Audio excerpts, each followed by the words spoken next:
Hello. Hello? Hello. What's up, bro? Hey, it's the What's Up Bro podcast.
Hello.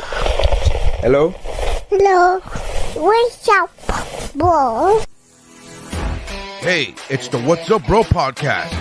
We talk movies, sports, TV shows, pop culture, and it's funny, mother. With Nery Saenz. I'm like, what? How can this? They have Photoshop. Photoshop exists when this artist rendition was done. How the fuck is this not cooler looking than a sketch that looks like it was done by a hillbilly off the side of the road? What the fuck are we talking? Why is this a thing? Welcome to the party, pal. Steph, Onion Mayor Sr. Yeah, I don't have to look for you. Oh, no. So you're telling me there's a chance? Yeah! And Mike Mercadal.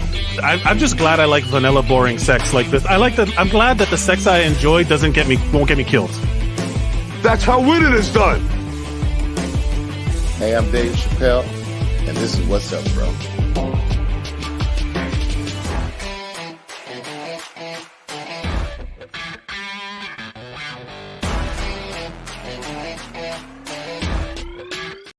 Hello, everybody. Thank you, everybody, for tuning in. Thank you, Dave Chappelle, for calling in every episode to say that nice little thing at the end of our intro video. He does it live every time. How nice, right? How fun. Y'all, thank you for joining us on the What's Up Bro podcast. My name is Mike Mercadal. With me, as always, is struggling to get it. Well, it's not about getting my mic. It's about I wanted to open the door to my cabin so that the Wi-Fi works better. Once again, Nery Saenz is in the open seas, being a pirate. That's what you are, right? You're a pirate. Yeah, that's it. Sure. look at me. Look at me. I am the podcast host now. Oh no. Let me get into an emergency lifeboat and watch some sniper blow your head off. Oh yes. Spoiler How great alert of a movie for was that? How great of a movie was that? So underrated. I was just talking about it with some fellow coworkers because there's that scene at the end of Captain Phillips where Tom Hanks is getting checked out by the Navy medical person. That's a legit, real Navy medical person, and her direction for when they were like, "Hey, just assess him like you would normally," and then so like she's just doing like a full assessment as she would on like a traumatized sea captain. Sure. And it just like that whole scene that we were talking about, like that's like the most legit, like one of the most legit assessments medical things you'll ever see in a movie is her genuinely like doing an assessment, like, hey, look at me, you know, like, hey, what's up? You know, are you okay? Describe this, do this, do that. That scene is whenever I tell people, oh, he got snubbed for the Oscar that year, and people go, oh, I don't know. And I was like, oh, you didn't see it. Right. Because if you would have seen that scene, that one scene was enough for me to be like, that's it. That's the Oscar winner scene right there, where I legitimately believed him. Who lost to who was the one that won the Oscar? I have no idea. I don't know. What do we have? What do we have? Supercomputers? Like we just what are we talking about? Like let me get my encyclopedia and just bring this up. Fast forward to super nerd shit that I watched today, which is the Worldwide Developers Conference that Apple does every year for their software things. Yeah, I like the fact that you say that you watch that as a nerd, buddy. Everybody that has an Apple device is like, oh my god! It's just but like not everybody is. But it does feel like less nerdy than it used to be, but it still feels pretty nerdy to be like, let's see what this $1 trillion corporation has in store for me in September. You know, like I'm watching the trailer to like the new Wolverine movie, and also anxiously awaiting Apple Intelligence. Well, look, fast forward. That's one of the things I wanted to talk about today. Did you watch it today? Did you watch any of it? Yeah, of course. I watched. Okay. Yeah, I watched. I didn't watch the whole thing like a nerd. Like a nerd. I am a full-blooded pedigree nerd. But the idea of this, there's a point, they talk about all the new shit, and then at the end they introduce their version of AI, which is called Apple Intelligence, right? Those motherfuckers stole the A in AI. They stole it because everybody, like, you know how people got a green text bubble and people are like, ugh. That's how many people have iPhones. Now and I got their marketing ad for their thing because now that it's Apple Intelligence, everything else is just artificial. Like it's fake. Like they've stolen the A, because now when people say AI or when they say AI, they're like, no, we're talking about our thing.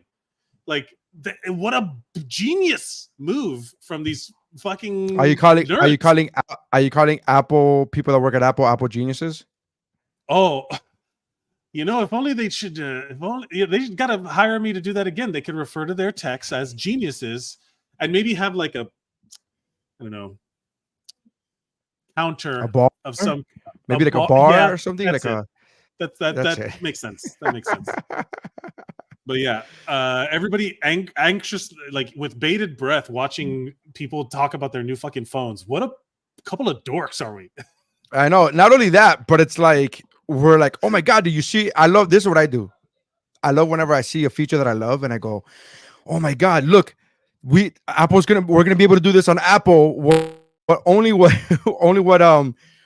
Samsung's been doing for 5 years.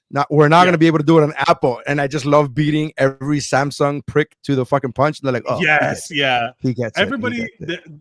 If you go watch, like one of the funniest things on the internet to me is when people comment on corporate posts or like advertisements. Why, like someone who, like, I've bought stuff on ads, but I'll be fucked if you catch me commenting on an ad. Like no, thank you. Like you're buying into the thing too much, and people are genuinely like, they'll go into the comments of these ads and be like, Apple's multi-million-dollar ad campaign is like, hey, we've announced this new thing, Apple Intelligence, and then people are like, I don't think it'll work. It's like, who are you? Why are you commenting on their multi-billion-dollar ad campaign? I heard a rumor, and I haven't checked on this, but did Elon Musk get his knickers in a bunch?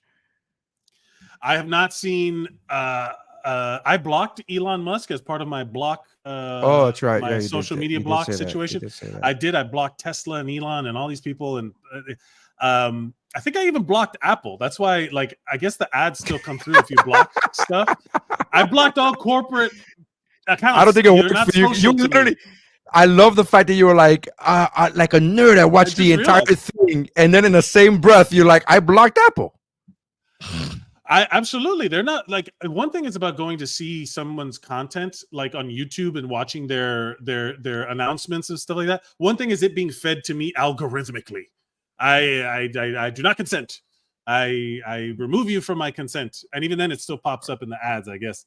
But that's the theory behind it, is that if I want to go see something of yours, I'll go look. I'll go to your website or your YouTube channel to go see it. I'm not just going to be like, oh, wouldn't you, Tesla, feed me your every thought, Elon Musk. No, I'm okay without that. But that's just me. Some other people feel the need to comment, and then Apple's going to look like, hey, I think Cuban Chulo 69 doesn't like our AI feature, so we're just going to scrap it. Just scrap it. You know, we spent trillions of dollars working on it. Cuban Chulo 69 says no.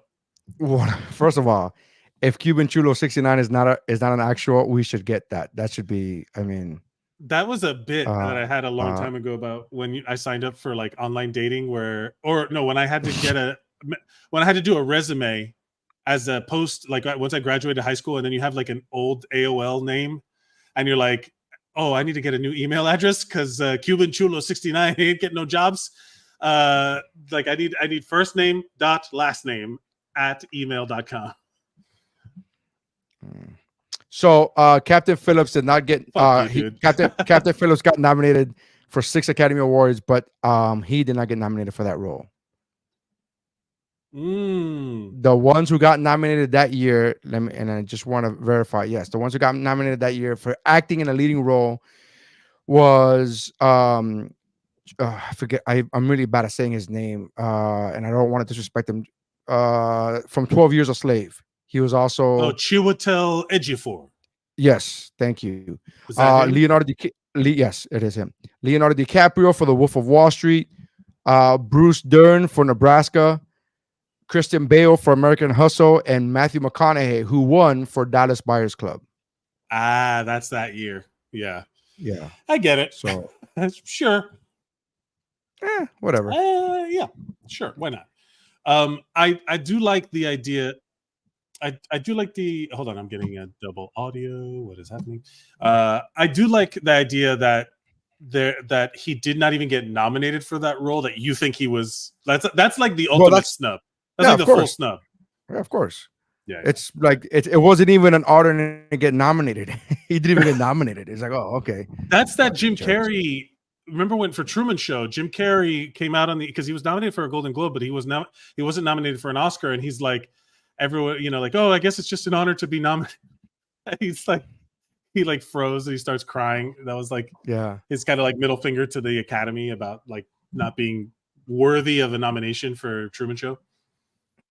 One of the great bits that Seinfeld had at the Emmys was a year that Michael J. Fox got nominated, but he didn't. And it was the first year that Michael J. Fox got nominated for Spin City.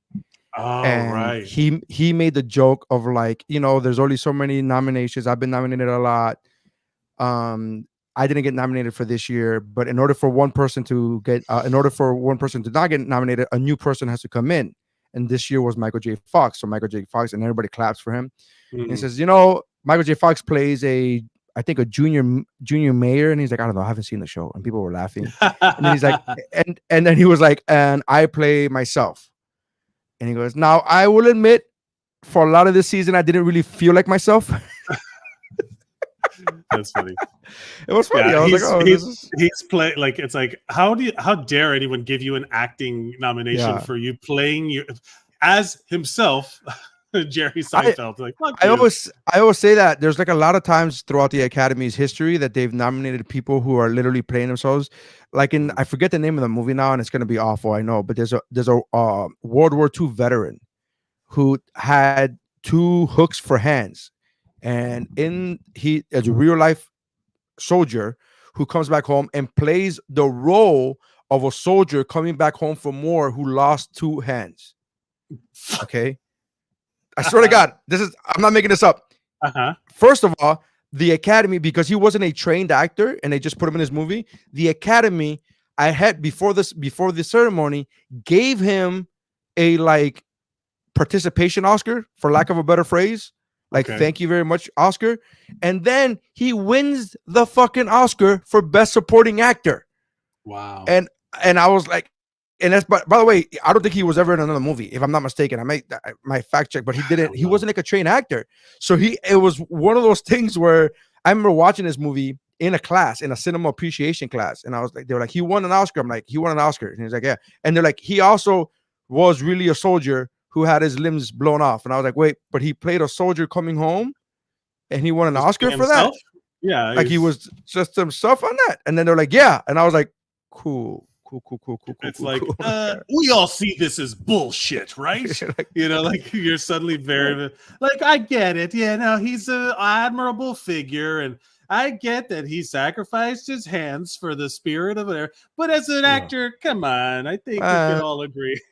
He's already got the Purple Heart. Gee, what else do you need, man? What does he need? on Instagram, Eddie Cotto says that there have been a couple of posts on Elon from Elon on the AI and the new iOS. So I don't know what that is, because I too have blocked them. It wasn't a political move on my end. It was just I don't want to see you because I didn't ask to see you. So stop coming into my fucking feed. Like I never followed Elon on Twitter. So when he took over Twitter, whenever he took over on Twitter, he started just adding, like I just started seeing his posts. I'm like, why am I seeing his posts? I don't like anything that he has to talk about. I don't follow him. Why am I seeing him? And he was just clearly inserting himself into everybody's feed. And I'm like, no, we're not doing this. And I just you know what this reminds me of? Elon Musk reminds me of, like, do you ever see the movie Rockstar? Yes, with Mark Wahlberg. With Mark Wahlberg, right? Do you remember when, like, the guy who is the singer of the band, right? He's the public face, starts getting a little bit too problematic for the rest of the band. Yes. And there's that moment where it's like, hey, maybe it's time to either he gets replaced because they thought he was gay, because he was gay and they didn't want that to be the face thing. And then when Mark Wahlberg starts being like burnt out, druggy, all fucked up and blah blah blah, that they were gonna kick him out of the band, he ends up quitting. But the idea is, like, Elon Musk is at that stage where he's the junky lead singer of, like, tech, right? Like, everyone in tech is like, oh, God, stop, please. We just need electric cars to keep working. Like, please, we just need SpaceX to keep working. Like, shut your fucking mouth and please stop tanking your stocks so that you can buy Twitter, please. And everyone's just kind of like, I feel like it's had it like up to here with the guy, where they were like, maybe back in the day he could sing good, but now he's like, like, it's like, all right, Elon, like, step back. Like, you don't need. I like to fight the word singer. I like to fight the word. Literally, this is a roundabout way of saying shut up and dribble. Just shut up and dribble. Bro, like, I don't need to hear your opinion. Dribble. It's shut up and take your billions of dollars and just go live a happy. Like, why do you got to be the fucking like center of attention? This is his side quest. Yeah, this is his Tiger Blood moment. This is his when Charlie Sheen did interviews, like, bro, just go do your drugs and bang hookers, bro. Like, just go do it. You don't need to go be on the news about it. Like, just go. And there's plenty of people doing it. Go do it. There are no negative consequences to that, right, Charlie? None. Not for me anyway, because he's out of my life. He's out of the also that Tiger Blood is not tigers. Yeah. Also, that Tiger Blood is tainted. The Tiger Blood is tainted. We should take a look into that. I did Google Elon Musk's comments about whatever. He blasts Apple's approach to AI and threatens to ban devices if OpenAI integrated into operating systems. Now, what does that mean? Great. He's going to ban all Apple products from using Twitter. This is fantastic. Twitter's going to fail rapidly. So quick. That'd be. I think Elon should do this. I think this is the best thing that Elon should do. Absolutely. There's nothing that would tank. There's already been so many sponsors that have pulled out of Twitter and not gone back. It would be great if every Apple user was banned from using Twitter. That would be fantastic. People are not going to leave their Apple devices. People would rather leave their family members. People would leave their family members before they leave their fucking Apple devices. Are you out of your mind, dude? They're not leaving. They're not going to a Samsung to go on Twitter. Yeah. The fuck out. Yeah, no, it's they'll go on. Like, I don't get it. I genuinely don't understand. Like, the shine is off of his Apple, I think. You know what I mean? We have no pun intended. Hey, the shine is off of Elon Musk's, like, because you used to think he was a smart man. You used to think of him as, this guy's got to be smart or something. But like, it's like at every turn you just see, it's just a guy with enough money. That was the phrase. That was the phrase I would use all the time. Well, he must be smart because he's a billionaire. Like, you can't be smart you can't be dumb and a billionaire is what I use. And then he proved an old adage correct. Like, if just don't open your mouth, it's better to let people think you're a fool than open your mouth and let all doubt out of it. Like, and you just kept doing that. Yeah. Like, all right, well, there you go. I'm telling you, man, there's got to be people around him that are just like, please, like almost like Trump, where it's like, please just take his phone away. Please just don't let him tweet at 3:00 in the morning. Please. And he goes on like these crazy 78 tweets at 3:00 in the morning type of shit. Like, it's crazy. Did you see that he was liking weird anime porn? They were in his Twitter likes. And then someone was like, hey, this guy's liking some weird shit. And then the next day, Twitter's announcing that likes have gone private. Like, he's manipulating entire platforms because he's an idiot. He's like, I've been caught being a fucking weirdo. I guess and then like 2 days after, and then like 2 days after that, Twitter's like, hey, porn, we allow it now. We're gonna allow porn on legal. Twitter. Wait, it was never against our policies.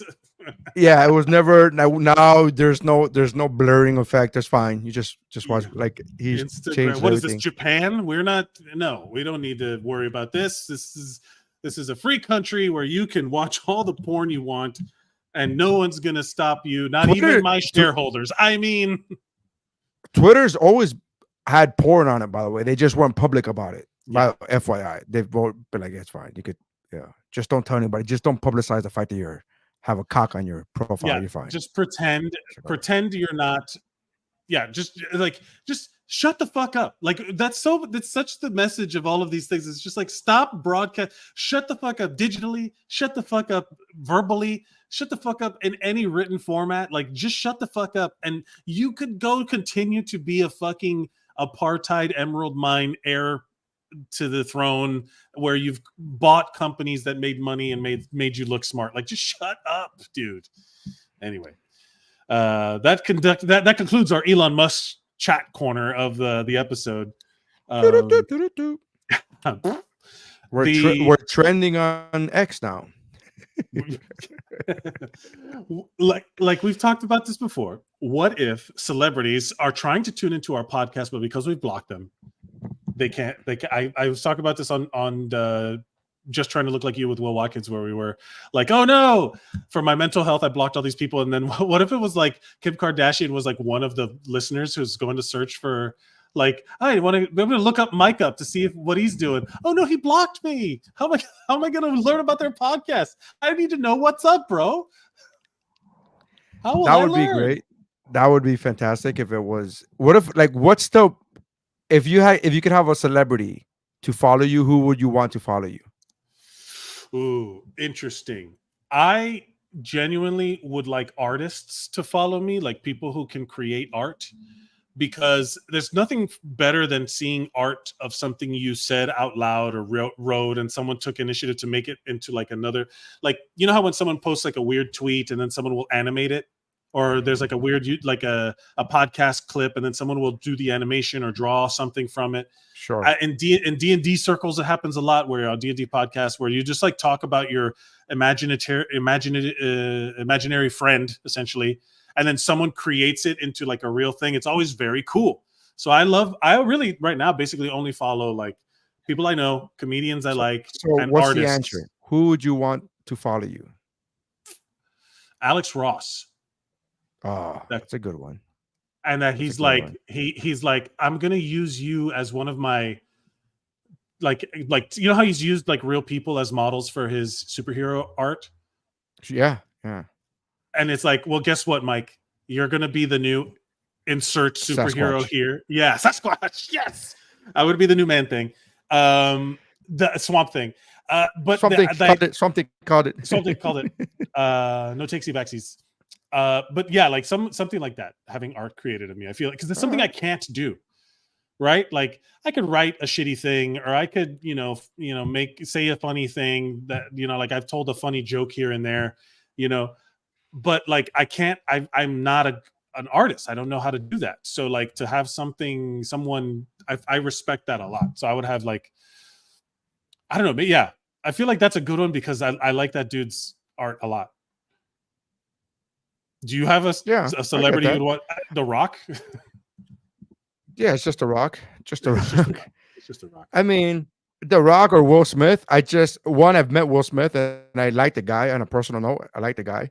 And then two, aside from, I feel that there would be cool people. With Will, I actually know he's a cool dude, but with The Rock, I feel like he would also be a cool dude. But at the same time, let's not mince words here. If my new album that comes out for pre-sale, available for pre-sale on June 14th, if one of those guys were to tweet that, were to share that, yeah, somehow I feel as if my album would get a couple more sales than if just they did maybe. not. Just maybe A couple, like yeah, just a couple. The Rock has more followers than any other guy on Instagram, than any other male celebrity on Instagram. Mm-hmm. And so again, aside from the fact that I feel like he would be a cool dude anyway, I'm a fan of his work, all of his work that he's done. Not every item, not every movie, obviously, because fucking right. No, Baywatch. Yeah, but wait, which one was Daywatch? Baywatch. Oh, Baywatch. I was like, is there a Daywatch? There is a Daywatch, I think, but it's a vampire movie or some shit like that. But yeah, there's plenty of Rock stuff that I think I may have blocked him too. I don't mean sure you did. I mean, if you're gonna block a celebrity, why would you block? Why would you block the local celebrities? Why would you Nery Saenz is blocked? I'm like, why would you? Yeah. You gotta go big, and that's who are the biggest celebrities. Yeah, you gotta block the biggest. If you're going out of your way to block celebrities and for a political reason like you did, then do it. Then block the biggest ones. So why would you block medium size? Like, take that, Philip Seymour Hoffman. It's like, okay. I will say that it started as a political thing, and then it just started like, oh, this is improving my mental health, so I'm just gonna keep it going, like keep the block train rolling. Eventually, it's just gonna be like my contact list that's already on my phone that I could just text people on my social media. Like that's pretty much gonna be it. Like that's it. That was one of the jokes I remember watching on when Instagram first allowed people to go live. Kevin Hart was at a comedy show in a comedy club in New York, and what's his name? Robert Kelly was on live, and he goes, "Oh look, Kev's here, whatever, blah blah." And then Kevin Hart just looked at her, and they're busting balls. They're friends. They go back a long time. And he goes, "Bobby, how many followers do you have?" And he goes, "Why couldn't you just send a text?"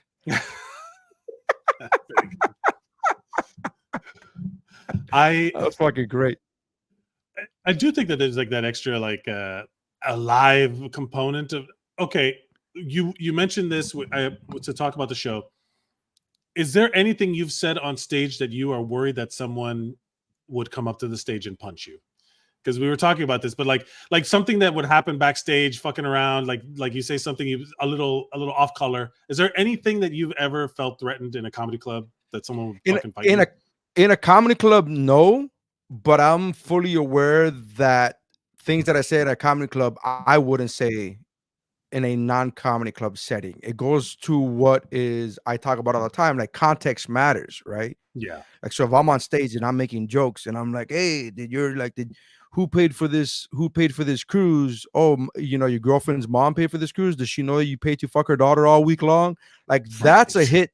That gets a giant laugh. And like, oh, and everybody's like, I would never say that to a fucking normal person at the buffet. I'm not gonna be like, hey, you guys are, did you thank your girlfriend's mom for fucking paying for you to fuck her daughter all week long? Like, that's crazy talk. Record scratched, exactly. Drops, everybody looks. But in a comedy club, that gets tremendous. I remember one time I did a show and I was talking about this guy and his daughter, his 19-year-old daughter, and I was like, oh, whatever, blah blah. And I was saying, I think that's like the craziest thing I've said, by the way, the whole you paying for somebody to fuck your daughter. But I've said other off-color shit, but they're all laughing. And again, I am judging the room and I'm judging the audience and I'm judging who I'm talking to. There was a time where I talked to an old man and I said, hey, who are you here with? And he goes, you by yourself? Like, oh, you don't have a wife? And he kind of, his body language immediately said, dude, step away from this one. Yeah, don't. Because I am a firm believer in freedom of speech, but I'm also a firm believer in I don't ever wish to hurt anybody's feelings. Right. Like, that's not my goal at my show. My show is not to hurt your feelings. My show is to get to that line. And I feel that line was, I didn't want to cross that line. So I just stepped back and moved on and whatever. There was no thing. And after the show, he came up to me. He goes, hey, man, thank you for not going deeper into those. And I go, I got you, man. I understood by his body language. Cut to this other story. I'm talking to you about this guy, his dad and a daughter, 18-year-old daughter. And I'm joking around and saying these kind of like, what happens if you meet somebody on the ship? You going to leave a sock on the doorknob, dad? Or you be okay with, shit like that, like kind of like edgy, but dad's laughing. Daughter's laughing, everybody's having a good time, right? Yeah. The next day, I'm walking to the buffet and I get stopped by the girl's mom, and it's a whole group of them. They're all from Miami. Oh my God, we loved you. We're from Miami. We're gonna go see your show at the Miami Improv. When you record your album, because I was promoting it. Yeah, and I was said, always be plugging. Gotcha. Always be plugging. And then she's like, we're gonna go watch you, whatever, blah blah. Wait till my husband, he loved you too. And her husband comes, and it's that guy. Her husband comes and goes, oh, you were talking shit about my daughter. Say that to my face. Now, because I already had talked to his wife before he was even there, I already knew the vibe. But I will be honest with you. He was so in character that had I not talked to his wife Oscar beforehand, snub performance. Yeah. I was like, yeah, whatever. Blah, blah. I was like playing it off. And then he goes, no, man, I'm fucking with you, bro. That shit was hilarious, blah, blah. But I would have legitimately been worried for my safety, because that guy was bigger than me. Had his wife not preemptively said, oh my God, we all loved you. He was my husband. Yeah. He's coming right back. He went to the bathroom. He loved you too, whatever, blah, blah. So had his wife not said that, but I'm pretty good about not saying, my goal is not to offend people. My goal is to like get to the line. Right. And if you're going to be there, It's funny. I never had, the only time I've ever felt threatened. I remember when I was doing road gigs with Scott Lenter in Central Florida, that we would go. I remember I did a weird bar in like St. Cloud, Florida, because Scott Lenter, former South Florida comic, real weird guy. He was a nice guy, real weird material. Very socially awkward. He's socially awkward. He's socially awkward. His material was really gross outy, kind of like edgy, like edgelord kind of comedy. But he was a nice guy.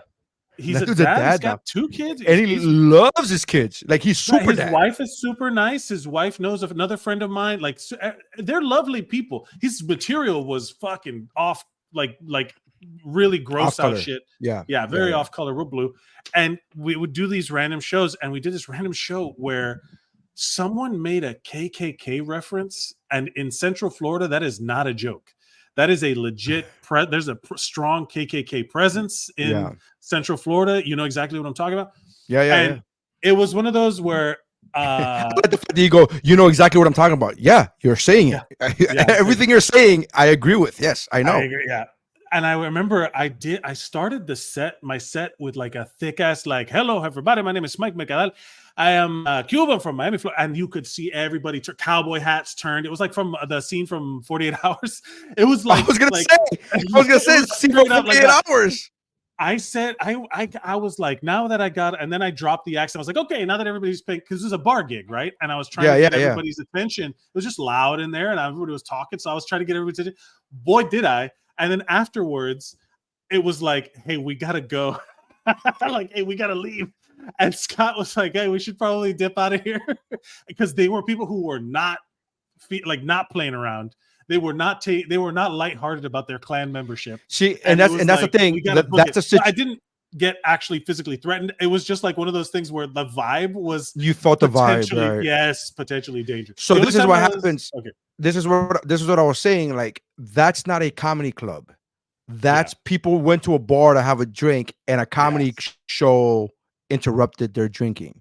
That's not like I'm fully aware of like where I say things, and like context matters. People are like, you can't say that. Like if it's at a comedy show, if it's at a comedy club, you could say it.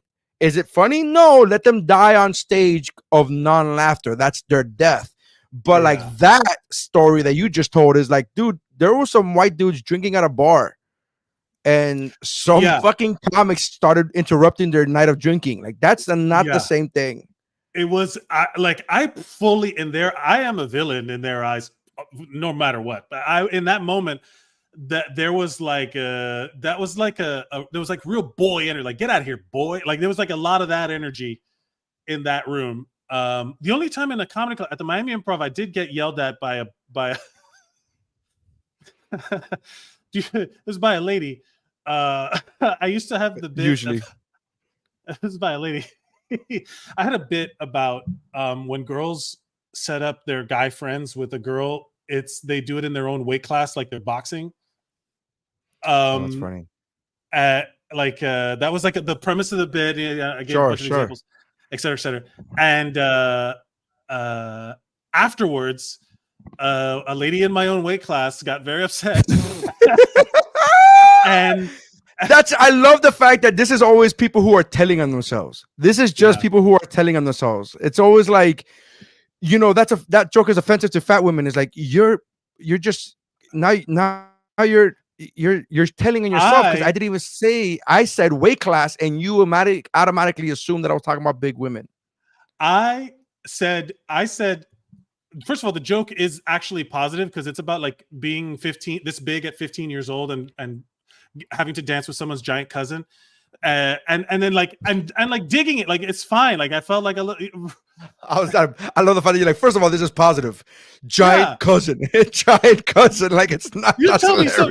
Come on, man. Every girl having a quinceañera has some giant cousin that I have to stand next to, so she looks normal in pictures. And I'm like, I'm happy to serve. I'm not. Look, live in reality. To the listener, Mike is like 6'4", 6'3", 6'4", so 300 pounds. And he's been that height. He's been that size since he was 15 years old. So he was going. Yes. So he was going. It was. But people thought he was. People thought he was an undercover cop in middle school. Yeah, I was 21 Jump Streeting, way back. No, but it also the joke. Oh man. No, the joke. I mean, it was positive because I talk about getting I've been too tall to get boob hugs for a long time. You know, because there's that, like, you know, there's something great about getting a hug and just being right in the cleavage, and I never got to experience that except with this lady's giant cousin. You know, like you know what sucks? You know what sucks is when you get pulled in for the boob hug, but you can't feel it because your boobs are in the way. That sucks. That was my life. That was my life. That was me at 15. That was me at 15. It's like, how do her boobs feel? Not as good as mine, I guess. Well, I've set a high bar on how they feel. I mean, come on. I mean, mine are pretty nice.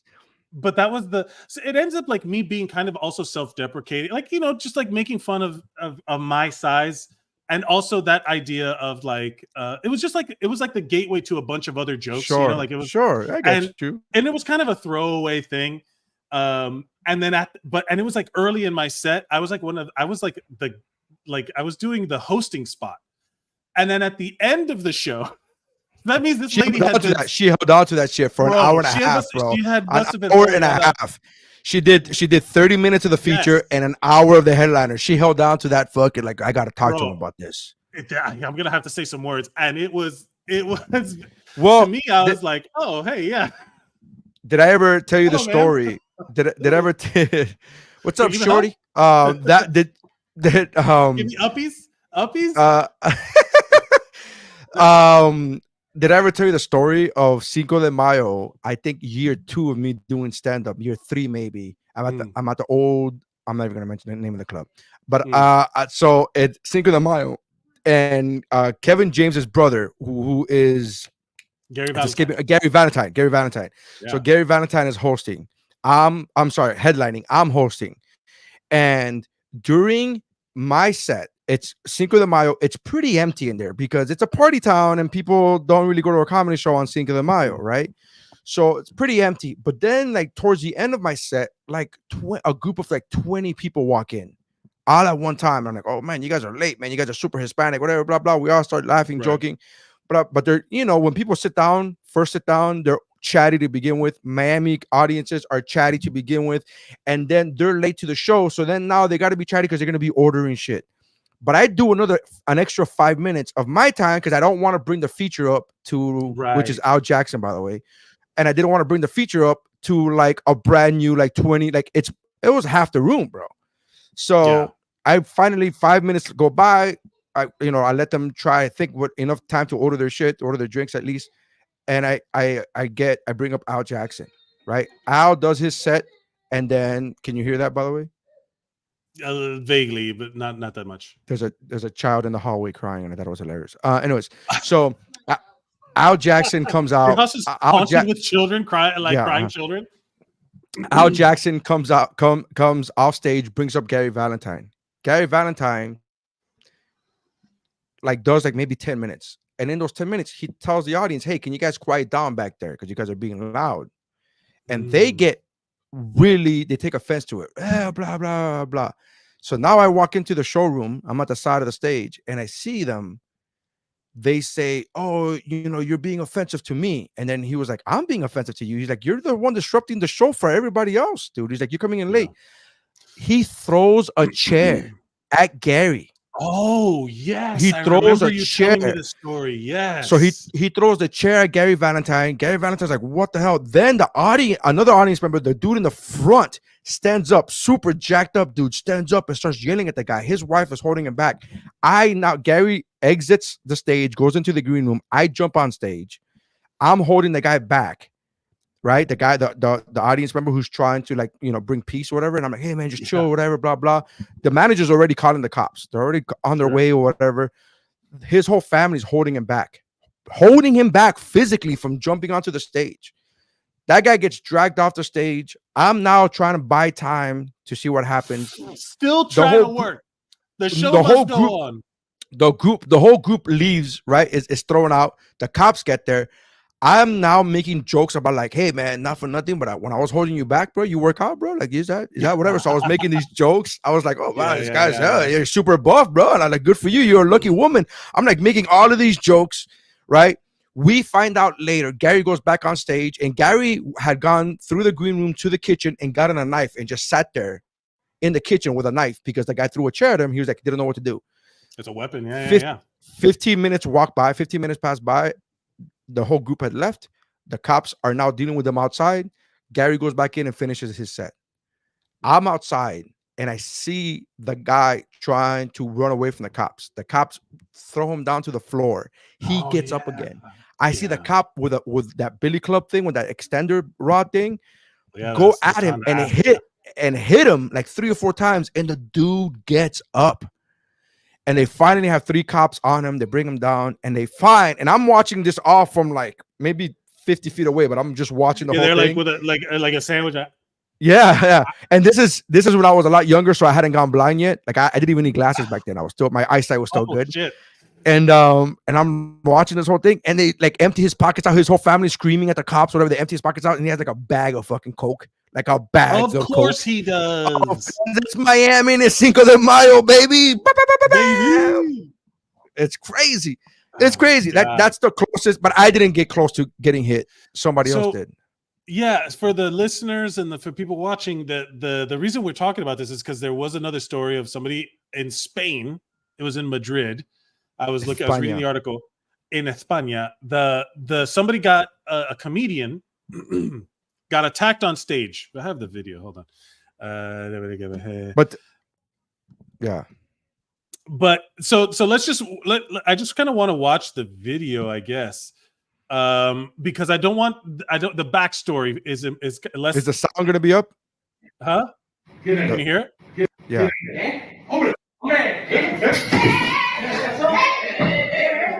Estos los comentarios pedófilos, eso de mi hijo, Dime los comentarios de mi hijo, basura. Ahora, ¿qué decías que iba a comer un negro? Mi hijo que iba a comer pollas, con 3 meses. Okay. Basura. ¿Ahora qué? Dímelo. I like when he apologizes. Dímelo ahora. Perdonad, Right. Lo siento. When there's a yeah. Pido perdón. Soy únicamente un padre que defiende a sus hijos. Ha hecho comentarios sexualizantes de mi hijo de 3 meses. Wait, hold on. I love that the comedy club security is just like, hey, just do it outside, dog. Like, I don't care. I mean, just do it outside. To the audio listener, for what we're watching is a guy went on stage and hit sucker punched a comedian while he was doing his jokes. And what he's saying is, say that shit again, that shit that you said yesterday on Twitter about my son. So apparently the day prior, he had made a joke about, he told the guy on Twitter, oh, your 3-year-old could suck my dick. No. Hold on. There's more context to this. Oh, okay. More context. I was just going by what he said. I was just going by what the video said on the thing. Oh, right. So in the video, he's like, this guy was making comments about my son sucking dick at 3 months old, blah, blah, blah. Right. So here's the backstory. This attacker is a right-wing political influencer online in Spain. He's super racist, super homophobic, and super... Who, the comedian? The comedian? No, the puncher. Okay, right. The attacker, right? Okay. So what happened was that this guy is notoriously like posting really anti-gay, homophobic, racist, anti-immigrant, xenophobic. Like he's like a Trump acolyte, you know? Right. Also acolyte, Star Wars acolyte, very good show. But he's like a Trump acolyte. And so what happened is that this guy posts a random picture of his son, him and his son, who's like, I'm my pride and joy or whatever, blah, blah, blah. And then the guy in response on Twitter was like, hold on, I kind of want to, let me find it here. Want to find a direct quote? I feel like he said, "What if your son sucked a black dick or some shit?" Like it was some craziness. No. He says, nobody can prevent the possibility that if he's gay, he's more than like that he's gonna suck a black dick, and like basically saying that no matter how hard you try, you're not going to stop your kid from being gay if he wants to be, or something like that. He's gay, right? If he's gay, right? So the point being is that he's clearly not talking about a 3-month-old. He's talking about how much this guy talks shit about gay people, and that if his son is gay, he's going to suck big black dicks, right? Very clearly in fairness, if you're gonna suck a dick, why don't you suck the biggest, best dick in the world? Yeah, I mean, that's what I would go with it. That's go for big air, dog. Go for big. Go for broke. Right? Go for jaw pain. The whole point is that he's clearly not talking about a kid, but this guy, go for jaw pain. Do what you gotta do, dog. Just go. Unlock your jaw, bro. Yeah. Go full on boa constrictor on that thing, man. Who cares? Unhinge the jaw. Go to full screen, bro. Go to full screen. Get away from it. I'm sorry. I don't want to say that stuff while. No, I want to. This is the clip that I want to cut out, but I gotta. This, the fucking pictures are gonna be. But the whole point being is that this guy is clearly like a right-wing fucking weirdo. And then he saw this as like, I'm going to be the hero because this guy's talking shit about my son. But guess what? Everybody in the comments, whenever I saw this posted, everybody in the comments were saying, I see nothing wrong with what the guy did. The dad's a hero. Because they're not getting the context. They don't get the context. Context matters.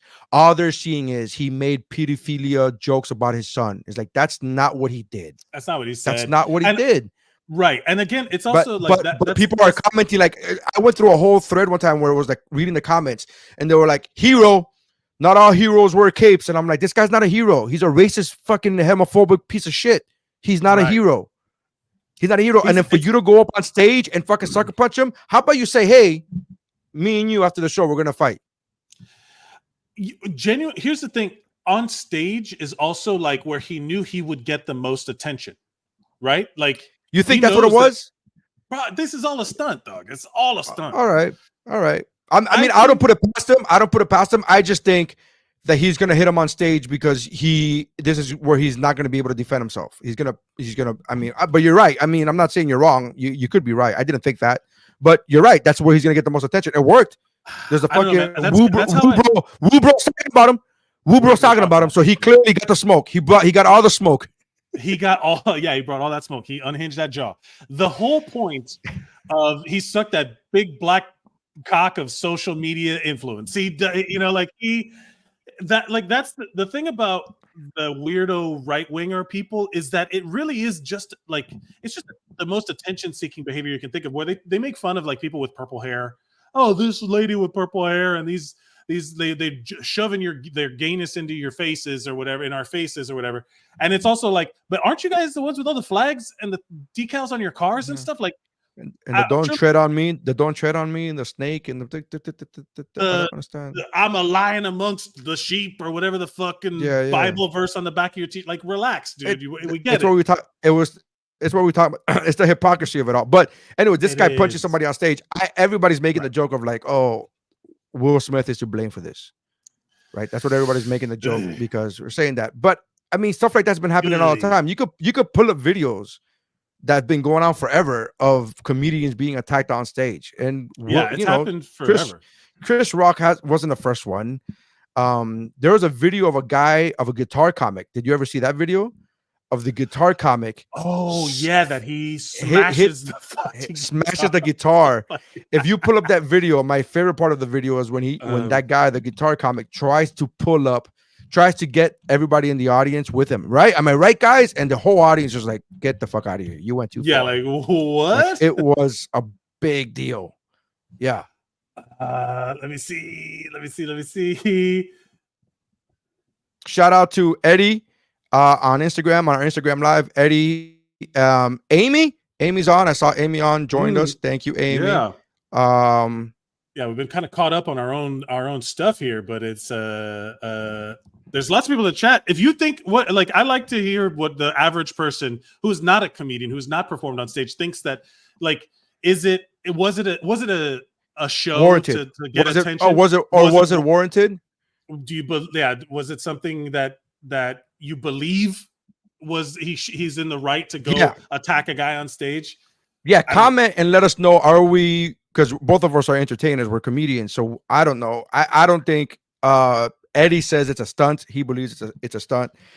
Do you think it's warranted? Do you think that behavior should be applauded because it's about his son? He's coming to the defense of his son, right? So like, I don't know, man. It's a tough I don't think call. His 3-month-old is gonna care. I got to be honest. I don't think his 3-month-old is gonna be like, you're gonna let him talk. You're gonna let him talk about me like that. The 3-month-old just kind of takes the mom's tit out of the mouth and be like, "You're gonna let that motherfucker talk about me like that?" Like, come on, man. You see how much titty I suck, and you still gonna let him talk shit about me like that? I want to find. I'm struggling to find this video because it's Shout out to not Kim. showing up. Kimber joined the Instagram live. Shout out to you.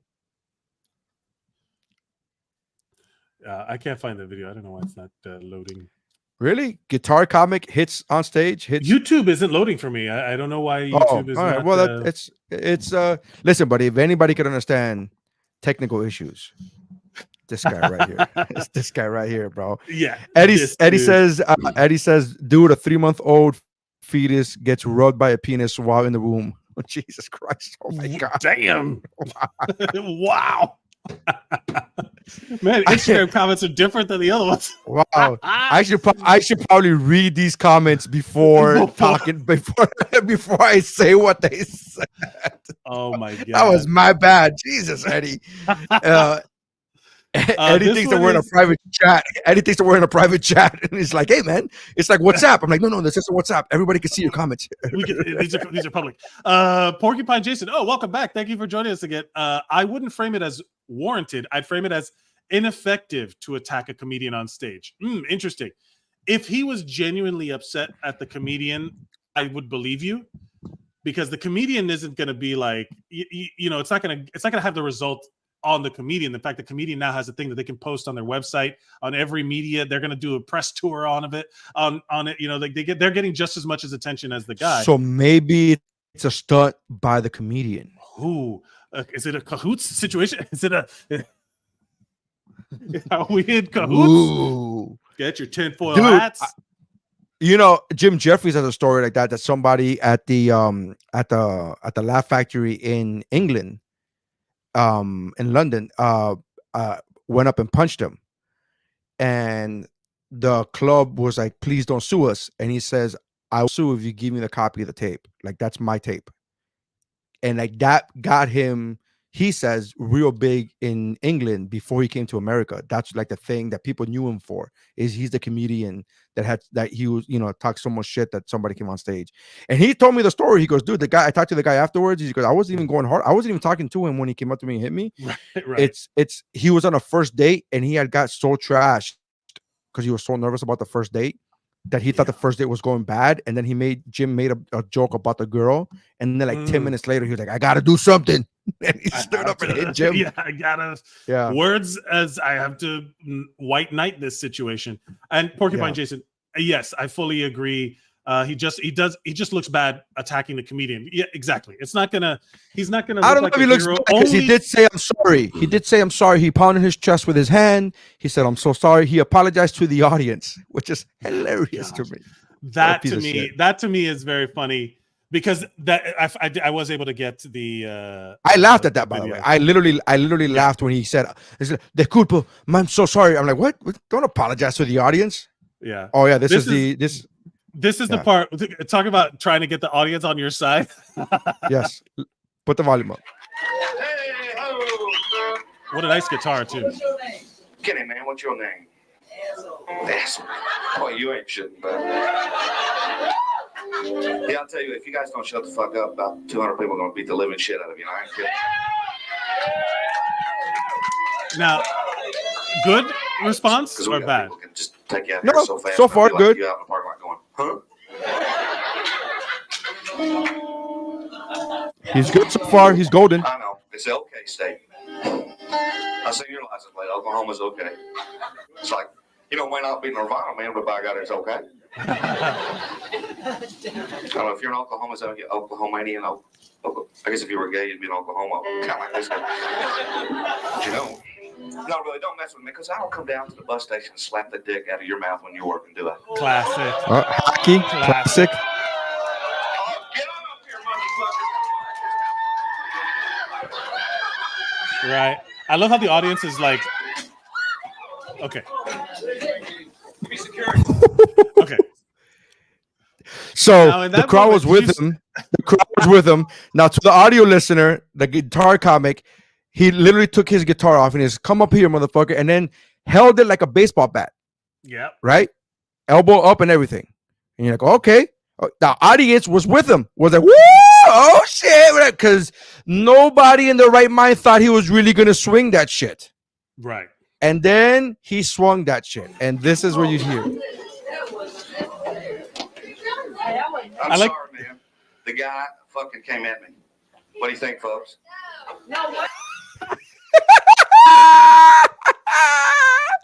He said, "What do you think, folks?" And the lady said, "No." What do you think, folks? No, we agree that it is not. We are not No. on your side. What do you say, folks? We say nay. No. This is not Family Feud, and this is the opposite of Family Feud. Not a good answer. No. It's like the Price is Right, and he's like 3, 4, 3, 4. What? No, What? no, this isn't that. No. No. The price is wrong, bitch.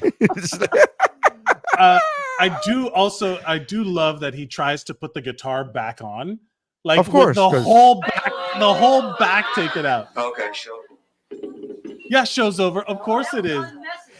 That was unnecessary. You literally hear somebody say that was unnecessary. And I was like, yeah, that sounds about right. That sounds about right. Oh my God, that's so stupid. Yeah, the apologizing to the crowd. Wait, the whole thing happened. He's still wearing his harmonica holder. Yes, that's right. So the little harmonica holder. Like, yeah, I'm here to. Boy, oh boy. It's always those comics. It's always the clean comics that get some shit on. But they must have been rowdy beforehand. I do feel bad because he had the audience the whole time. Yeah. He didn't need to say come up. He didn't need to try him. He didn't need to say that part. He had the whole thing. They were eating up all the hacky. I don't go to the bus stop to slap the dick out of your mouth and tell you how to do your job. Yeah. He had them. Yeah, just kept on doing jokes and didn't need to invite him over here. Invite him on stage. He didn't need to do that. Yeah, one of the worst things. I've never seen it work out where a comedian's like, "Oh, you think it's so easy? Why don't you get up here and you tell a joke?" And have you ever seen that work out?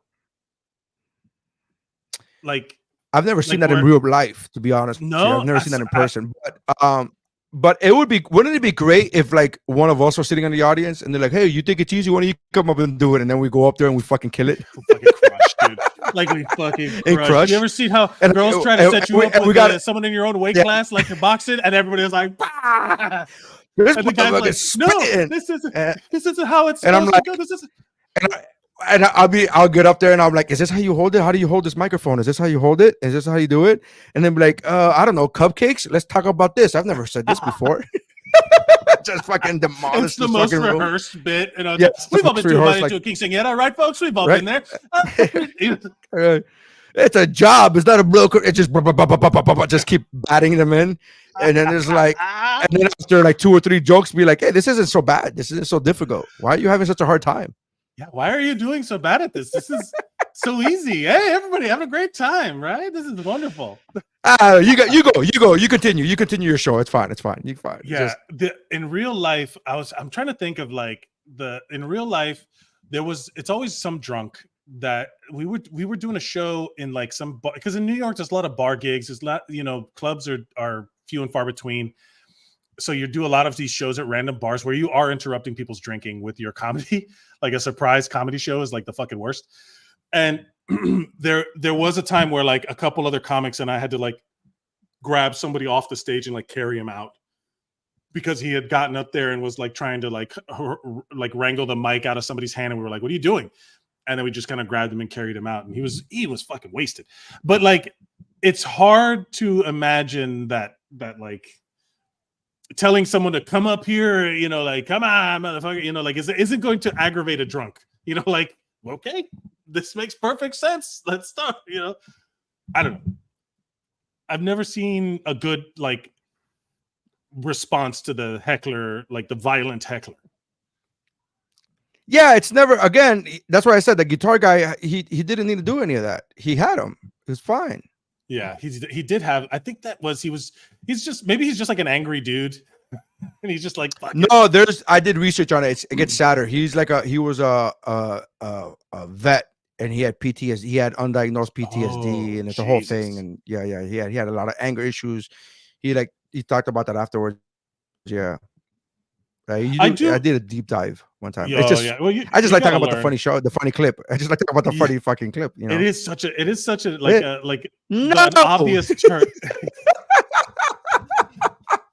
That was unnecessary. Too far. Too far. No, thank you. That to me is the funniest part. That to me is. I wonder the comic. I wonder if he got paid that show. That's what I wonder. Oh, probably not. I do want to point out. I like this for the listener. I'm bringing up the video again because I want to talk about this guy's boxing defense. Because if you can see, he clearly puts the hand up and he's blocking the hook. He's blocking the overhand right. That's a pretty decent. And he's also Muay Thai blocking with his shin. He's got some good, decent defense. There's a lot of fear in the head, in the down head, I guess. But that punch did absolutely nothing. I'm telling you, the guy, it's a pretty good, solid defense. And look, he's in a defensive position. He's very keeping him at a distance. Yeah. Look, man, we're most of what us, a lot of us, punch. I think the comic is lame, bro. Like, back down and like you went into a corner, like a fucking little. You just went into a little show. I get it. The guy's intimidating. He's got muscles. The comics are fat fuck. You know, I get it, man. I understand. A lot of comics are not aggressive people by nature. So we're not prepared for that. We're telling jokes for a fucking reason. Now there are some comics, the Joe Rogans, and there are some comics who were former fighters, who were former. I get that, but I would say the vast majority of us are not aggressive people. Hence why we're doing comedy, right? Yeah. Yes, I will say there's a thing here. I don't understand why the two security guys. So like immediately, like as someone who has both been a comedian and a security person. You fucking get that guy off the stage. Like, go grab that motherfucker. Get him out of there. Yeah, but they're not. But they were scared of him. They were fucking scared of him. That dude was a big dude. The security dude? No, the guy's short. The guy's little. Yeah, I'm talking about muscular. Yeah, we don't. Short doesn't. Height doesn't really improve. Height doesn't really do anything for you in a fight, bro. We're talking about. I will say this: if I would have seen that guy throw the weak ass, swinging, flailing right hook, some overhand right hand bullshit that looks like shit, I would be like, yeah, I could. Who cares if he's got muscles or not? I would have grabbed him by his ankles and dragged him out of there. You know what's funny? I have a friend who's gay, or happens to be gay, that he does easy MMA. Pride. No need to brag. That he does MMA fighting. And the reason why I bring this up is because that guy's who you have said is a homophobic, racist fuck. Is like, imagine back in the days, people would be like, "Oh, you punched that punch was gay." It's like, "No, bro, my gay friend knows how to punch. My gay friend will fuck you up." Like, I used to train with it. Did I ever tell you about this guy? I used to train with him when I did martial arts, and he was just the gayest dude, and he was effeminate. But that motherfucker hit so hard, like he hurt my back through the pad. Is he the one that knocked you out? No. Fun story. He's choked me out, but that's a different. That was with his dick. Yeah, with his big black dick. I mean, he was a Latino gentleman, but he had a big black. No, the point, pride, baby. He was like effeminate, very flamboyant. Like he was just, like back in the day, he was just gay as hell. Like, he loved it. He was all about it. And to the point where as you should. By the way. He was like a legit fucking kicked ass, man. He hit hard too. He wasn't that big, but he fucking hit hard. And I remember one time, like we used to joke around that he would, like, if he was ever going to go into the UFC or whatever, that he should just be like super flamboyant. We ended up writing a little sketch later on where it was like called Super Gay MMA, and he would come out. And it would basically just be him, super flamboyant, like in the pre-fight videos, and then have his opponent be like, "Can I say what I mean? I don't know if it's a. I kind of like feel like this is inappropriate." And then it would cut to that, like it would just be like him. I'm gonna screw. He was gonna do like stereotypical. He was that guy. Yeah. And then like have him come out to the ring. All of a sudden the bell rings. He fucking. He was lethal. He would beat the shit out of people. He beat the crap out of a guy who was like. It was awesome. And he's like beats the shit, and then afterwards when he wins, he gets up and he's like, "Yay, oh my god!" It was like the perfect like epitome. Have you seen that video? Have you seen that video Genius. of that guy? Have you seen a video of that guy on a basketball court who's super flamboyant on the basketball court, and he's just like literally jumping up and doing heel clicks in the air, and then like he's literally shooting. No, and then when he shoots and he makes it, he's doing like a bow and arrow. Like he'll do like he'll do like he'll jump up in the air. I love it's that the video. funniest fucking thing because he's So doing really good. He's like, and everybody's like, I don't know what to do. Great. Like, he's a great player. Yeah. I love it. It's like Shout out to on our Instagram. Shout out to CRIVE031 who said, "Hey Nery, I saw you last week. You were awesome," and he gave me 2 hand claps. So thank you for that. everybody, clap your hands. Shout out to Green Nicoya for joining us on Instagram. Yeah, we have a lot of people on Instagram. This is great. Thank you, everybody. Post your comments. We'll share them on screen. Thank you. Porcupine Jason, sorry we left you alone. He should have instead attacked socially. In today's social justice world, he should have just made the comedian's comments public. Let the morality police take care of it. It did play out on Twitter, and the guy did delete his tweets. I think that was kind of like a back down move. The comedian deleted his tweets. The comedian deleted his. That's a bitch ass move. That's a bitch ass move. I know. He should have stood his ground. You stuck to your guns. You should have stuck to your guns and be like, this guy is a racist, homophobic prick. And I wasn't saying anything negative. I wasn't saying anything bad. What I was saying is, if his son wants to suck a dick, his son is gonna suck a dick. Yeah. Just stand by your ground. Every comic in the world would have backed. Be proud of your dick sucking son.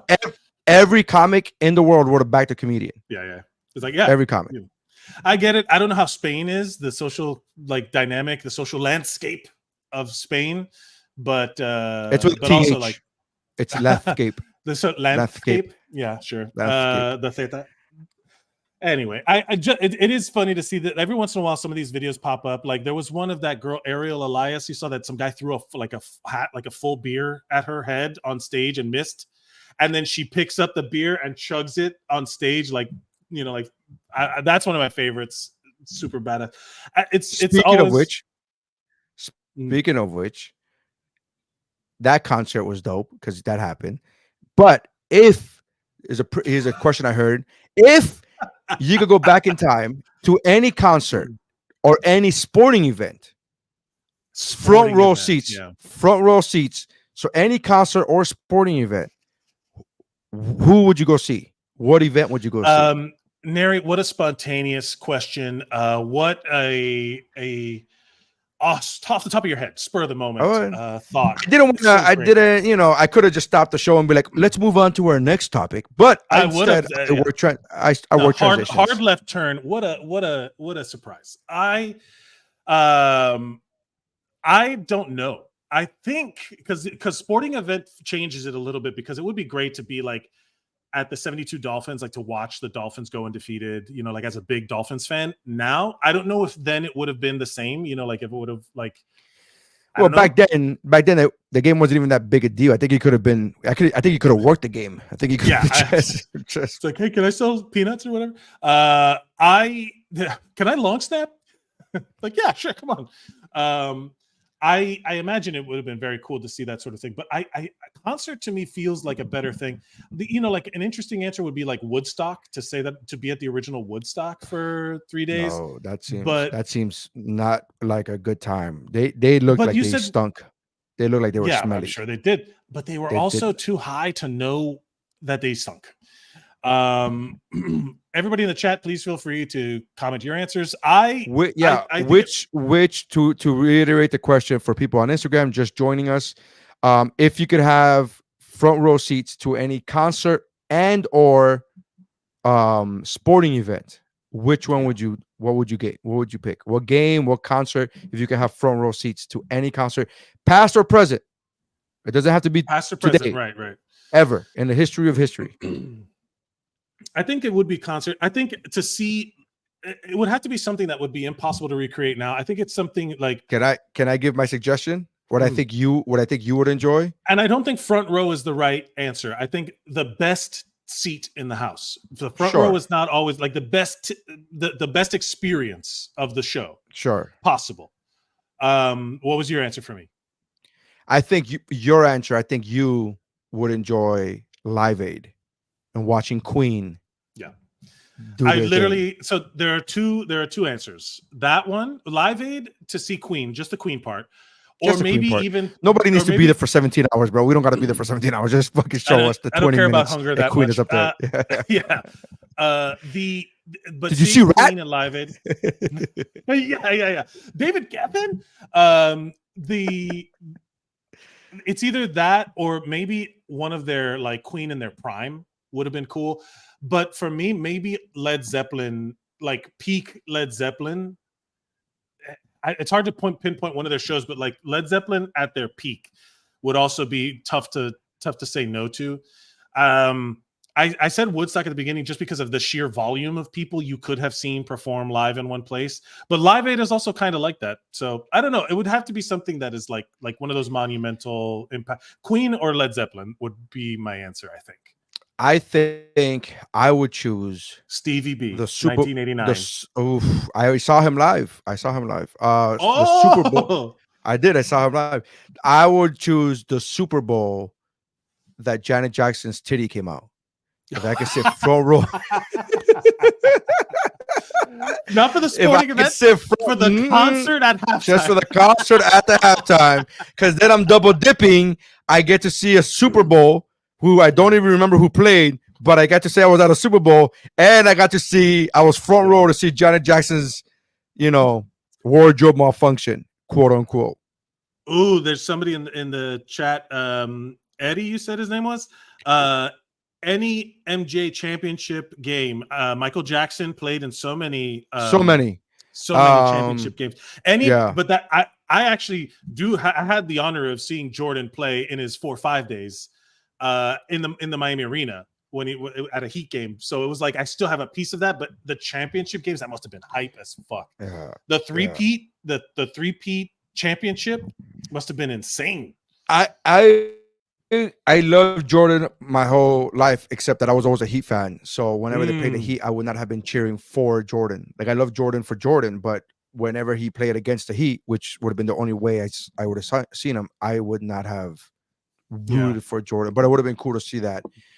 It would have been cool to see. Do you have a non-joke answer, like a genuine something that you would be like watch the 49ers? Joke? Didn't the 49ers? Huh? What do you mean by joke? What do you mean by joke answer? How about that joke? Less horny answer. I don't know. So I went to the 49ers Super Bowl the first time they played the Kansas City Chiefs when we lost. Right, yeah. Which is not to be confused with the second time they played the Kansas City Chiefs that they lost. I did not go to that Super Bowl. I went to the first one in Miami. I did not go to the second one. And you want to laugh? How'd you go, man? That's so cool. So my friend is a radio personality in Miami, and he has a hookup. He has a hookup with a former Dolphin player. Now, former Dolphin players get Super Bowl tickets, and the guy was a former Dolphin player. So I don't know if he gets former Super Bowl tickets to any Super Bowl or just to the ones that are hosted by his former team. I don't know. But the point is that they get tickets and they get them at cost. So I got those tickets at cost. It was still like $2,000 a ticket.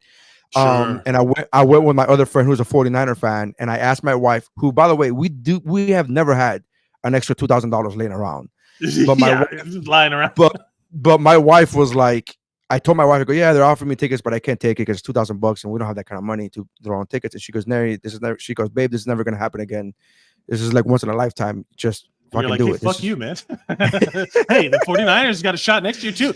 And she was like, do it. And I did. And it was one of those times where I don't know if you've ever been emotional at a sporting event, but I legitimately, when I went up the ramp to see the field for the first time, like I got a wave of emotions. And I'm not going to say I cried, but I got very fucking close. Yeah. Like it was the game had not started yet. And I was like, it was a very emotional situation for me. Yeah. That is a very real feeling. Like it's hard to, it's like, that's why like I always say people who are really into church have just never really been into like a good concert, or like when everyone in a building is cheering for the same thing, like feeling the same feeling, well, it's or funny focus because on the same thing. I use the same example, Powerful. except I use the same example, except I do it the other way around, where I go, I could understand why religious people are so enthusiastic because I love sports. Like I could see where they're coming from. Like I don't begrudge anybody who's like super energetic about like super nerdy about Star Wars. I don't begrudge the nerds. I am a nerd, but I'm not that nerd. I don't like dress up in cosplay type of nerd. You're just a different flavor nerd.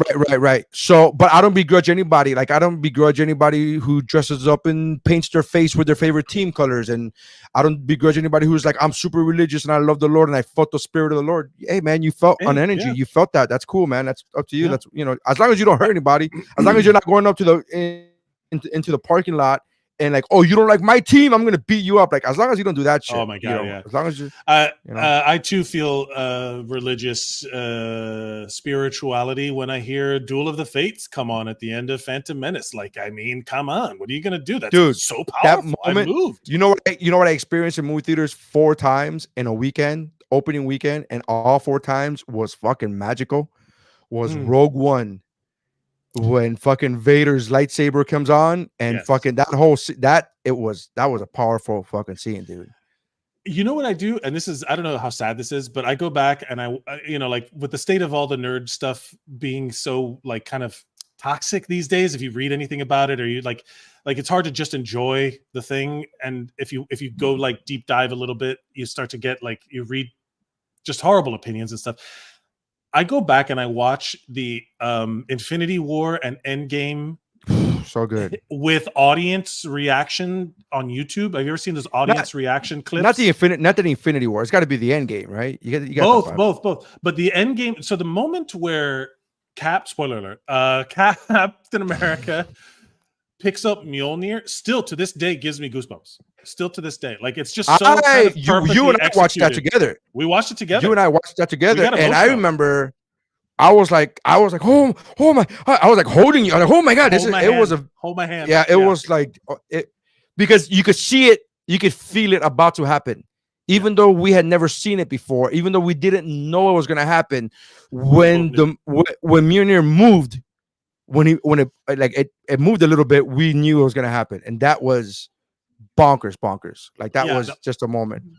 It's hard to describe that, again, that feeling in a sports arena. It happens in concerts, it happens, and I guess in like movies I've felt that before as well. Like when Tobey Maguire and Andrew Garfield pop out in Spider-Man No Way Home, people lose their lot. There was like I know a lot of people lose their mind. I was like, calm down, nerd. I just didn't get it. You want to know the funniest one to me? Because again, when it happened, we don't have the foresight to see what was coming. But remember when you and I were in Iron Man 3 and we were like, you know, like when all of the suits come out at the end and we were like, oh my God, we were having so much fun. It's like, because, you know, at that time, that was just like the shit. Like it was just, it's hard to look back on it. It's now when the hand, it's when the hand goes down. The gauntlet goes down in the ocean and pulls them out. Like that was, yeah. There was so many cool moments, but like experiencing that in the movies, I'd say it's up there with. I would love to have been there for Star Wars opening weekend with the life, like without the knowledge of what comes after it. You know, like being blown away by even the shitty ass fucking theater, and there was probably no air conditioning. It was probably shitty. I mean, a bunch of nerds 60s. In there sweating. It was a 60s, bro. That's 1977, baby. I'm sure people smelled. Was it just like Woodstock? Yeah, 77. I'm sure they smelled just like Woodstock. It was the opposite of Woodstock. Woodstock, it smelled like sex. Yeah. This is the opposite of that. Opposite of it smelled like desperation. It is like desperation and virginity. And virginity and body odor. But this is what what acne and virginity smells like. Well, you want to know what it's literally like pimple cream and just pent up hormones. What was the pimple thing that we used to growing up in the 90s? What was that pimple? Remember the pads that had pads? Oh yeah, oxy pads. What was it oxy pads? Is that what it was? Yeah, 90s pimple pads. Clearasil and Oxypads. There were both of them, right? Clearasil was one of them. Oxypads, yeah, it was Oxypads. Yeah. Who knows how much damage all that shit did to us when we were like, oh my God. We don't know. They literally made an episode of Saved by the Bell to that shit. Remember when Screech made his own? and it turned everybody maroon.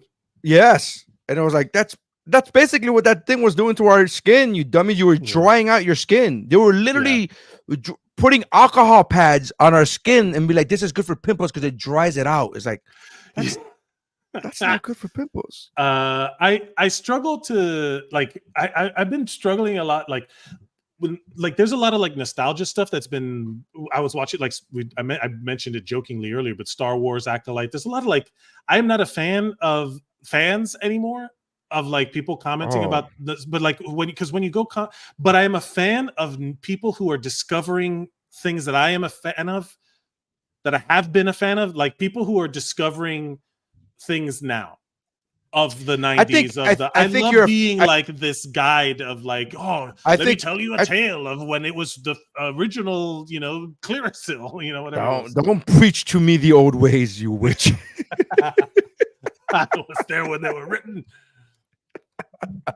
It's like when someone like they just released what was it? Someone at work was talking about she's 22, right? Like she's 22, 23. She's I could be her father. Like I literally we're like that. I'm like 20, I'm double her age. And she was commenting about I got my girlfriend at the time pregnant when I was 20. And the baby did not it was God's plan to be like, no. So the baby died. But I always think about that all the time. I'm like, I could have had a 22-year-old right now. We could very easily be fathers of adult children right now. Yes. The fear of that, look, I just made myself a little nervous. But the idea of like getting to like hearing someone talk about something that you know about, and I hate the gatekeeping nerds. We've always addressed that, where it's like, why wouldn't you want to share something? Why do you want to exclude this person when you could be like, let me show you the ways, like let me my wife and I are watching Star Wars. She's never really seen it, and we're watching it in the order like you should clarify. You should clarify that your wife wasn't born in this country, and so there's a lot of like. Just clarify that. Yeah, sure. Because you just talked about being 40. You just talked about being 40 years old, and your wife has never seen Star Wars. So you just no, but she's not 20. My wife is not 23. My wife could not be my child. If that's what you're getting at. I was just saying that I'm assuming living in a third world country, it's harder to watch these movies in the 70s and 80s, right? I'm assuming that's what happened. Buddy. Watch it when she refuses to watch this later. You're gonna hear about it. No, but there also are a lot of like pop culture references that do not land, which don't. Yeah, it's tricky. They don't. It's like certain references of things that just seem like second nature to me because I grew up with it. Don't land, and then vice versa. So it's like it's interesting where the things line up, but we're watching Star Wars in a way to show it to somebody who's never seen it is like drugs to somebody who loves it. You know what I mean? We went to Disneyland and we rode all the rides, and I'm like, I want to show you, like, tell you all about this thing and all that stuff. What? Eddie says he came to this country in 1999, and it's true he had to watch them because he had never seen them. That's fair enough. I mean, I'm sure that's a true statement for a lot of people. Not racist. All right. Woo! Saved by a Jaja. Okay. Saved by the Jaja. Jaja Binks. Oh no, what is that? Now I'm going to be thinking about that forever. Jaja Binks. Jaja Binks. Good Lord. That's all inside baseball. Y'all go back and watch the other 389 episodes of the WuBro podcast. As you should. Go find them. Yeah. What was I talking about? Oh, this girl at work was talking about a time where she has never not known the internet. Like she's never not known like being online, like even as a kid. She was born in 2000 something. Like there's a 2 in front of the year, and she's a nurse. I have a bit in my act where I talk to somebody who's very young, and I go, "How old are you?" And they say 20 something, or 19, 20, whatever. And I said, I had this bit where I talk about, and it was just, I don't know how else to bring it up and say you were born in a time where all you've ever known is if you buy something, or in your case, your mom buys you something, you could return it, no questions asked. Like, hey, I don't want this anymore, and here's a return.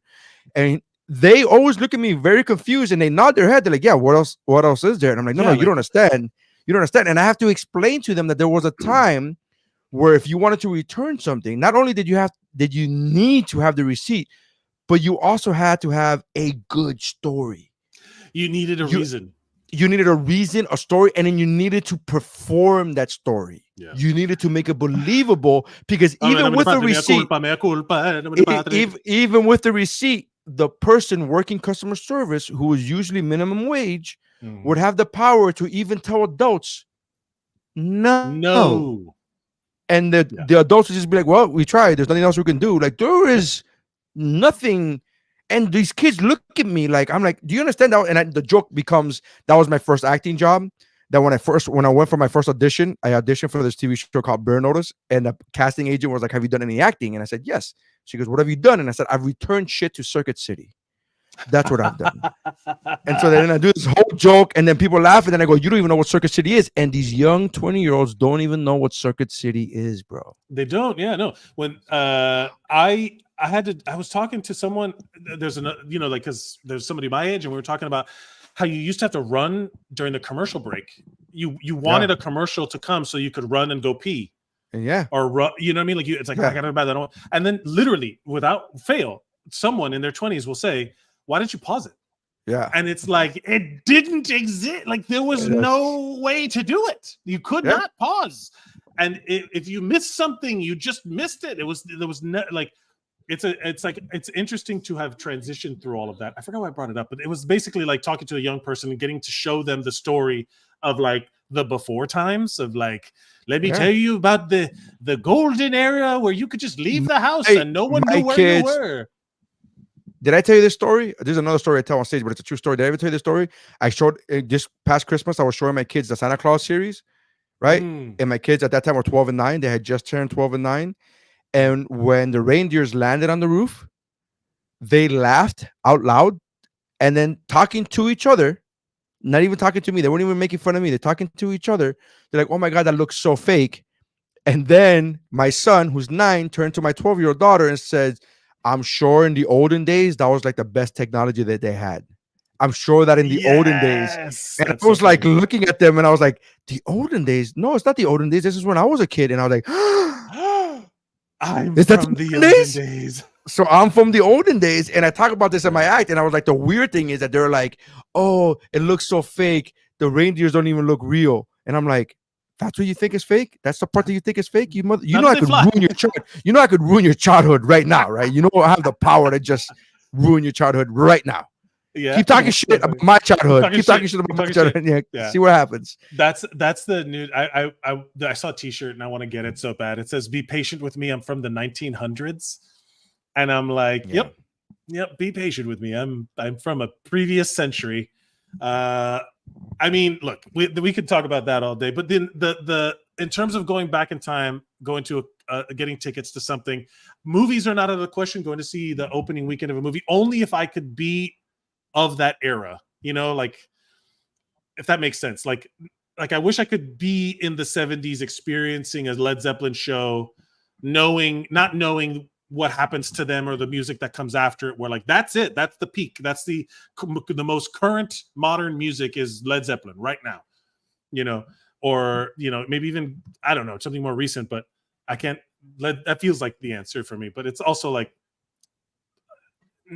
going back in time, I feel would just be like kind of like an interesting thing, but it wouldn't matter to me as much as if I was of the 70s watching it, it'd be cool if you were in the 70s, if you would watch like I wonder if those people in the 70s knew that like certain things were gonna like last for decades. You know what I mean? Like if people in the 70s knew like, hey, Star Wars is gonna be around for fucking ever. Like there's gonna be offshoots and there's gonna be, you know what I mean? Like if you're in the 70s and you go watch Mad Max, do you know that Furiosa? There's a movie gonna be Furiosa coming out in 2024. Yeah. Do you know apologies to Furiosa. We ran out of time. I want no. Again, such a spur of the moment. I don't even know if I have an answer for how to even talk about this. I love. We saw today. Speaking of throwback experiences, my wife and I went to the movies, to the movie theater, and we watched it with other human beings in the room. Do you not go to the movie theaters a lot? Because I go to the movie theaters as often as I can. I'm not on land as often, but I go, like, I just saw Imaginary Friends. Sure. We kind of have to make it a point to see it, because so many things come on streaming and it's just so much easier to watch it at home. And then there's there's also like it's kind of expensive to go out and do stuff. Sure. So like it has to be a treat, you know, it has to feel like a treat. And it also should be a movie that is worth watching on a big screen. Like there's a reason why comic book movies, people go to the theater to watch them, because it's like a fucking big, you want to have the big screen experience. Furiosa should be one of those movies. Furiosa did you see it? No, because I've been stuck on a cruise ship, and then the one day that I had to go watch a movie, I wanted to go with my kids, and I'm not taking my kids to Furiosa. I'm not gonna, you know. That's fair. Furiosa was pretty brutal and awesome, and if it was, it was super dope, full of action. Is it better? Is it better than it's Fury different. Road? It's different because of course there's difference. I'm asking you what it's better. It's a different movie. I enjoyed Fury Road because I didn't know. It's the prequel problem of knowing what happens next. Like House of the Dragon is a prequel series. I know what eventually happens in Game of Thrones, so it has like it's a lot of like, oh, that's a foreshadowing. Oh, that's a thing. Oh, they show her arm they zoom in on her arm a million times before it gets finally cut off. Was it like Hot Tub Time Machine? You're like, oh, is this how it's gonna be? Is this how she's gonna lose her arm? It's just like 6 times. Like 6 times they show a potential arm injury where you're like, or they show like a hand come up out of something and you're just like, oh, you know, you're like, wait a minute, what's gonna happen? It's like Hot Tub Time Machine. That's hilarious. It does have that it was Mad Max Fury Road felt more real, like it felt less CG, like more in camera shit was going on. But this one felt it was like a good version of it. Made me want to go back and watch the old Mad Max movies, Road Warrior, Mad Max. Also, I did that during the pandemic. I watched those during the pandemic. You know what I'm doing now? I'm like Googling this day in movie history. Ooh. And I will go back and watch whether it's that specific day or maybe like within the week. So within like 3 or 4 days, give or take 3 or 4 days back or front of like when a movie came out. So yesterday I watched The Bourne Identity because it had been 20 years because it came out 20 years ago. Great. So then still I'm like, holds up. oh yeah, but yeah. Which by the way, I remember that I saw Bourne Identity in theaters, but I was so late to the theater and they didn't have assigned seating back then that I sat in the front row and there's so many fast cuts. I didn't know what the fuck was happening. So that I remember, so last night I'm watching it and I'm watching the car chase scene and I'm like, I don't remember any of this. Like I just saw flashes. I just saw fucking flashes. I don't remember any of this shit. And I promise you, not only had I not watched it in 20 years, but when I did watch it, it was a bad experience, right? Just in the sense of like where I was sitting with it. So I watched it yesterday for the first time. I'm like, oh, that's what happened. Oh, talk about a throwback experience.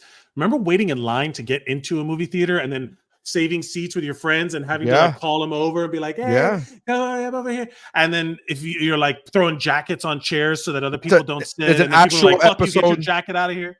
There's an actual episode of Seinfeld that they do that where they're just like saving. No, that seat's taken and that seat's taken. And then I hate saving seats and it's a whole thing. But yeah, that was a whole awful experience.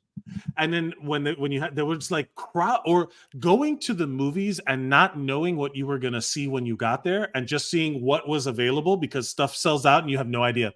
And you're like, I used to love that. I used to love going and be like, hey, we're going to go at 8:00 and there should be something playing at or around that time. And whatever's playing at or around that time, we'll just watch that.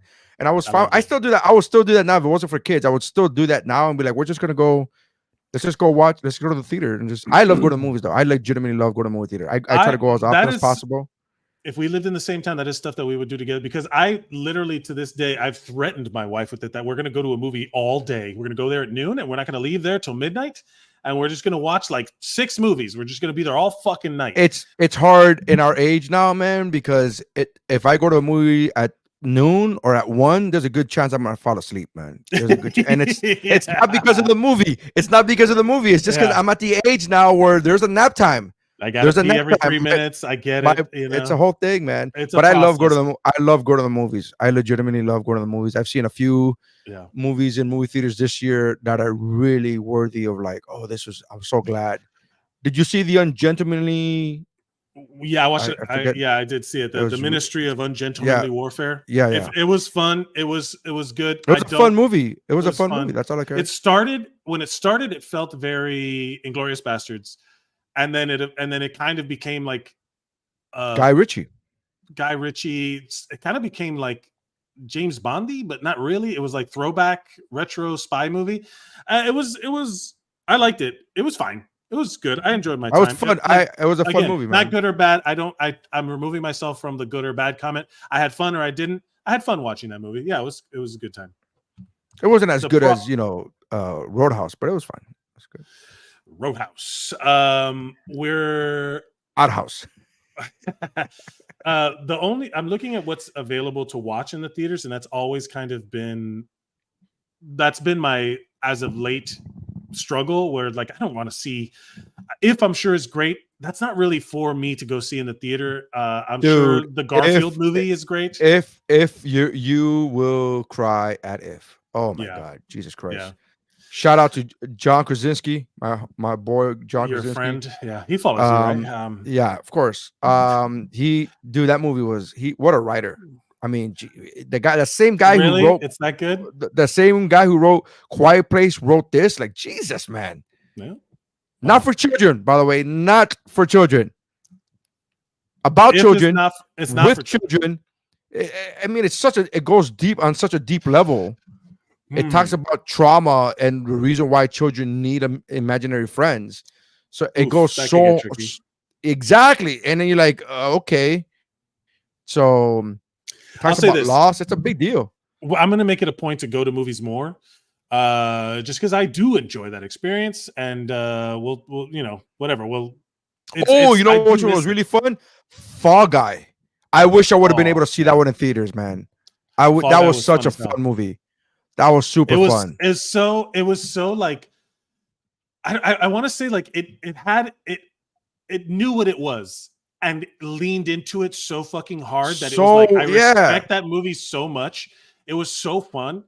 And it was like it was just like a dumb good time. We were just like letting like, oh my God, this is so it was like I was letting that movie just wash over me. I was laughing my ass off, impressed with all the stunts, and they had a fucking Jackie Chan run at the end where they showed all of the behind the scenes of all the stunts. Another real stunt. The stunt. Oh yeah, man. So good. I love that movie. I very much enjoyed it. Yeah. You'll probably see that movie in my top 10. It was just a lot of fun. It was just a lot of fun. Yeah, just a lot of fun. You know what else was fun? This podcast, Nery. Thank you so much. There you go. This podcast was a lot of fun. I think we nailed it again. We're like 390-0, perfect record of podcasts being amazing every time. No, that's not true. We've had some pretty shitty guests throughout the years. Some stinkers. Hey, but not all the ones that I've been a part of have been amazing. I want to thank everybody who's in the comments. Thank you, all the WuBro fans, the Nery Saenz fans that are joining us on Instagram. You can follow us at Mike Mercadal, at Nery Saenz on all social media, WuBro Pod on all social media. And you can watch us live for the audio listener on Instagram now, YouTube, and Facebook at WuBro Pod. So you can check us all out there. If you want us to talk about anything, you can email the podcast at WuBroPod@gmail.com, and you can send us your whatever topics you want to cover. We will add it to the list of topics that we will try to bring up spontaneously, even though it's written right there on the side of the overlay. Nery, is there anything you'd like to promote before we go? My new comedy album, Live in Miami, available for pre-sale June 14th. Comes out for sale on June 28th, and it will be available everywhere you listen to audio. And it will be the audio album, and then I have a DVD comedy special that will be out later on this year. But the audio version, the album, my comedy album, Live in Miami, will be available for pre-sale on June 14th. Live in Miami. Everybody go check it out. You can follow, go check out the other podcast I do with my friend Will Watkins, where we talk about fitness and improving ourselves by shedding the negativity of ancient gym bro culture and seeking out ways to improve ourselves in mind, body, and community.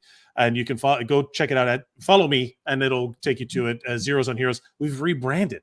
It's not called Just Trying to Look Like You anymore. That's just something people say in the gym. It's called collateral benefit, because anything you do to improve one area of your life So will much improve better. another. Collateral So much benefit, better. so much better. But go check us out and follow me, and you can find everything there.